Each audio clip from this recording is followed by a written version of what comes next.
প্রতিবন্ধী ব্যক্তিদের কর্মসংস্থানের মাধ্যমে আত্মনির্ভরশীল করে তোলার উদ্যোগের অংশ হিসেবে ৩ জন প্রতিবন্ধী ব্যক্তিকে সরাসরি নিয়োগপত্র তুলে দিয়েছেন প্রধানমন্ত্রী তারেক রহমান।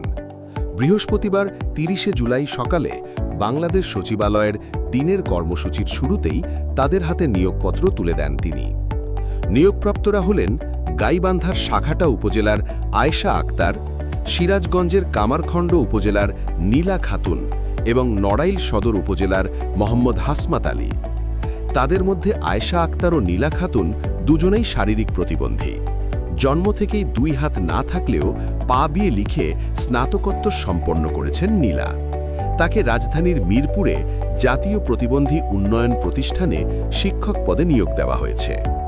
একইভাবে 2 হাত না থাকা আয়েশা আক্তারও পা দিয়ে লেখালেখি করে স্নাতকোত্তর সম্পন্ন করেছেন। প্রধানমন্ত্রীর কাছ থেকে নিয়োগপত্র গ্রহণের সময় তিনি মুখ দিয়ে সেটি গ্রহণ করেন।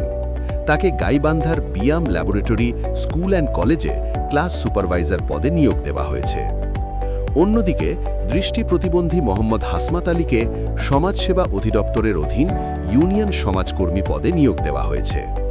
সংশ্লিষ্টরা জানিয়েছেন, কর্মসংস্থানের মাধ্যমে প্রতিবন্ধী ব্যক্তিদের সমাজের মূলধারায় সম্পৃক্ত করা এবং তাদের আত্মনির্ভরশীল হিসেবে গড়ে তোলাই এই উদ্যোগের প্রধান লক্ষ্য। নিয়োগপত্র প্রদান অনুষ্ঠানে সমাজ কল্যাণ এবং মহিলা ও শিশু বিষয়ক মন্ত্রী অধ্যাপক ডাক্তার AZM জাহিদ হোসেন, মহিলা ও শিশু বিষয়ক প্রতিমন্ত্রী ফারজানা শারমিন পুতুল, সমাজ কল্যাণ সচিব ডাক্তার মোহাম্মদ আবু ইউসুফ, বাংলাদেশ প্রতিবন্ধী উন্নয়ন প্রতিষ্ঠানের ব্যবস্থাপনা মণ্ডলী মোহাম্মদ তরিকুল আলম এবং সমাজসেবা অধিদপ্তরের মহাপরিচালক শাহ মোহাম্মদ মাহবুব উপস্থিত ছিলেন। এদিকে 3 প্রতিবন্ধী ব্যক্তিকে চাকরি দেওয়ার উদ্যোগকে স্বাগত জানিয়েছেন বাংলাদেশ প্রতিবন্ধী কল্যাণ সমিতির প্রতিষ্ঠাতা আব্দুস সাত্তার দুলাল।